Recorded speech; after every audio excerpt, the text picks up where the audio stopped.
Welcome to America News.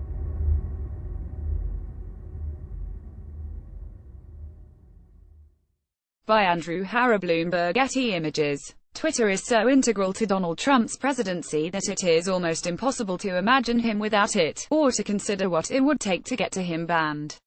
The former reality TV star, after all, has probably done more than any U.S. politician to flirt with violating Twitter's terms of service, repeatedly using the platform to harass and threaten his rivals. There is no greater cyber bully on the internet, sorry, Melania. The idea of Twitter CEO Jack Dorsey ousting Trump is, more than anything else, pretty funny. But it also illustrates the limits of Twitter's approach to harassment, revealing a Trump-sized loophole in the company's policy. The issue has become terrifyingly relevant again in the past several weeks as the president has ramped up his threats toward North Korea, which is currently engaged in a game of nuclear chicken with the Trump administration. On August 11, Trump tweeted, "Military solutions are now fully in place, locked and loaded, should North Korea act unwisely. Hopefully Kim Jong-un will find another path." A tweet on Saturday night made his earlier declaration look downright diplomatic. "Just heard Foreign Minister of North Korea speak at UN," he tweeted after North Korean Foreign Minister Ri Yong-ho spoke on Saturday. "If he echoes thoughts of Little Rocket Man, they won't be around much longer." North Korea interpreted the latter tweet as a declaration of war. The UN Charter stipulates individual member states' rights to self-defense, Ri told reporters outside the UN on Monday.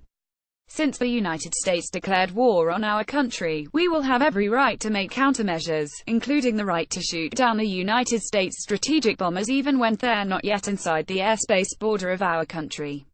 Rightly horrified by the prospect that the president's tweets could land the United States in a nuclear war situation, Twitter users have asked Twitter to remove Trump's account or individual tweets for threatening violence, something that would seem to violate Twitter's terms of service, which prevents users from making violent threats. But Twitter, it seems, is still uninterested in booting its most famous customer. On Monday, the company explained, in a 6-part tweet thread, no less, that it would make an exception to its rules for Trump because of the newsworthiness and public interest value of his tweets. In other words, Twitter has implied that it will never censor Trump.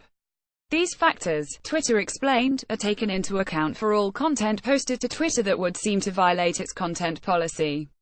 This has long been internal policy and will soon update our public-facing rules to reflect it, Twitter wrote on Monday on its @policy account. "We need to do better on this, and will. In other words, when you're a star, they let you do it." This newly public policy raises more questions than it answers.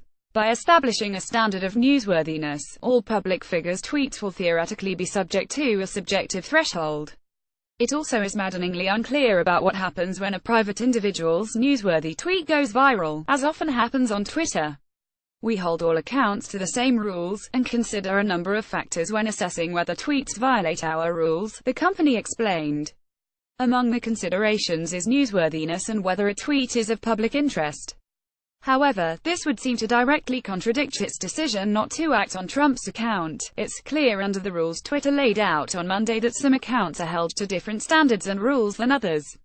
The more egregious a Twitter TOS violation is when someone like Trump does it, the more newsworthy it becomes, and Twitter finds itself stymied by inaction.